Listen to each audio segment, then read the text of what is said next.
So today's video, we're going to talk about exactly why French people can't teach you French, why they actually have a very high failure rate with their students when they try and teach them French.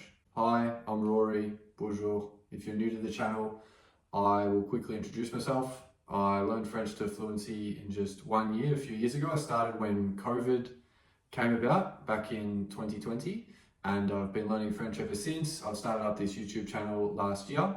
And I'm also on Instagram and I help people learn French. I've got a few students now that I'm helping out, and I've got these videos here for you on YouTube and also over on Instagram to help you learn French. If you're a motivated French learner and you want to go from beginner to intermediate and then from intermediate to fluent, then I hope these videos can help you. So, topic of this video is very simple. It's why French people can't help you learn French, as well as someone who has learned French from English. So basically in school system, in addition to 99% of the French teachers and tutors that I've seen, they're all French. So what that means is they never had to learn French like you do. Now, when you need to learn French, you're going to have to learn it from English. So you've got your English, you need to learn it to French, just like I had to. These teachers, they already have the French. So they never had to learn French from English like you need to.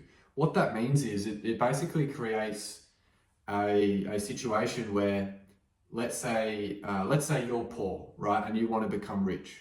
Now you have two people that you can get advice from, help from along your way to go from poor to rich.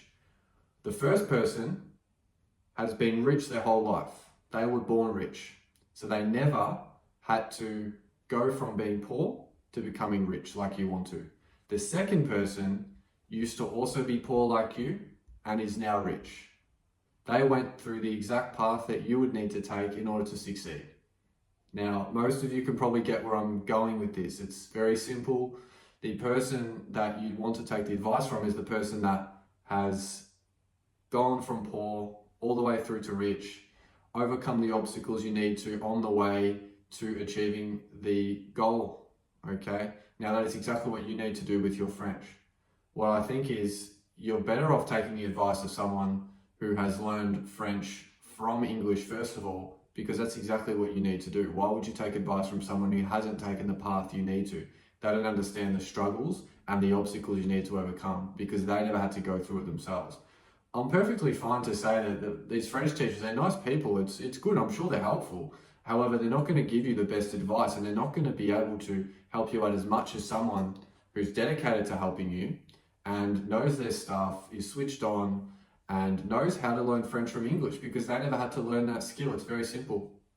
And it's one of the two key reasons, I think, in high school, college, university, wherever you're from. If you're from America, Canada, I'm from Australia, we learned languages in school, and all of the teachers were always nationals of that language. So French teachers were French, Japanese teachers were Japanese, Italian teachers were Italian. What that meant was they were all teaching to students who only spoke English, and all the students could not relate to what this teacher was saying because the teacher did not understand ever having to learn Italian from English or French from English, and that caused a big problem. And I think it's the same for French learning outside of school. So any tutoring or teaching, and I think it's a big problem. No one really seems to talk about it. It's a bit weird, but it's something that I've realized now that I've learned French from English, and it may be something that can help you along your way. Now, I've got other videos on the channel here of how you can see how I learned French in just 12 months. And it wasn't an instant process. I had to, study well, learn my learning method, which actually took me, a year and a bit to do before I really learned in 12 months, because I had never learned a foreign language before. I'd also failed Japanese and Italian in school. That's why I just mentioned it there in the example. And anyone can learn French. There's no real barrier there, but something that needs to be said is that you have to really want to learn French. So you need to have your own personal reason for learning French. If you don't have that, I can't sit here, and even if I was to work with 1 hour a day, something crazy, I could not force you to learn French. You have to have a real desire to do it, just like anything in life where you want to succeed, particularly a foreign language, because you're not just learning the new language, you're learning a new way of thinking, because it's something where what I tell my students is you're basically having to rewire certain parts of your brain to allow the language to come to you. So you have to also be undoing and basically pushing away those bad habits you might have learned or been told about how you should learn a foreign language. For example, everyone, from what I've dealt with, most people actually, not everyone, most people, they think that you need to go and learn grammar in order to learn a language. Well, that's not true, because I didn't learn one thing of grammar when I learned French, because I make the link between learning grammar. It's just like if you wanted to get good at a sport or playing an instrument, if you went and read all the rules on how to use the instrument or all the rules of the sport versus just playing the sport and getting better that way. Playing the sport, you're going to improve much faster, or playing the instrument, you're going to improve much faster than reading all the rules on how to use the instrument or how to play the sport. It's very simple. That's how I see grammar. Grammar is the back work. It's all the plumbing, okay? The plumbing, the electrical works, the groundwork behind the language. You don't need to learn about it, right? You don't need to learn how a plane, let's say mechanically, aerodynamically, moves from one destination to another. You can just hop on the plane and go, right? The person that understands how the plane moves from A to B will still arrive at destination B as much as the person who doesn't know anything about planes or how they works. You're on the same journey, okay? It doesn't matter.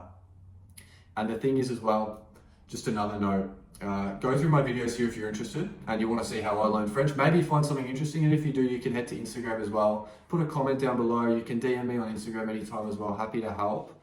Another thing is as well, you need to have a clear goal with your French. So something I see people jump in is they'll get really excited about learning a language. So they might go into Duolingo, try a few lessons. They might do French, Italian, Spanish, whatever. But if you really want to succeed, you need a goal. So you need to really know why you want to learn French, and you need to sit down and dedicate a certain amount of time to achieving that goal. Every day. The study's got to be every day. Sometimes we miss days because life happens, and that's fine. But the thing is, if you're not doing an average of, I like to say around 30 to 60 minutes a day, which isn't a lot of time, right? That could be time just on public transport or in your car between work or study. And it could be time just getting into bed at night or first thing when you wake up in the morning, or lunchtime even. And it's really about a compound effect. So it's just like, a snowball as it rolls down the hill, right? It doesn't stop halfway. It continues down the whole way, right? And it picks up speed. So it's the same thing with learning a language. That was all for today. Hope you enjoyed the video, and hope to see you in the next one.